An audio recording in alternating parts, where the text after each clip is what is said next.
সম্মানিত ভিউয়ার্স, এই দেখতেছেন টিন নাভিতর চর, ইসলামপুর, জামালপুর জেলায় অন্তর্ভুক্ত সাধারণ আমলিগ ছিলেন। তার অপরাধ সাধারণ আমলিগ করার কারণে দেখেন কিভাবে এই টাঙ্গুলো যে ভাঙছে, কিভাবে এই ঘরের ঐতিহ্য বলতে কিচ্ছু নাই।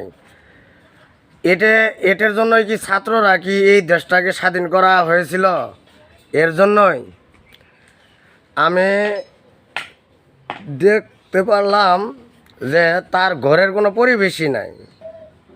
তার অপরাধ সে আমলিগ করে। আমলিগ করা তো অপরাধ না, বিএমপি করা অপরাধ না, যে কোনো দল করা কি বাংলাদেশে অপরাধ? সে তো কোনো ফিতাধারী কোনো নেতাও না। যদি কাল বড় কোনো মাপের নেতা হইতো যে খাইছে তারটা ভাঙছি, বাস ক্লিয়ার। দেখেন তার ঘরের অবস্থা। সে বিগত শেখ হাসিনা চলে যাবার পরে এই গড্ডার মধ্যে একটা দিন সে শুইতেও পারে নাই।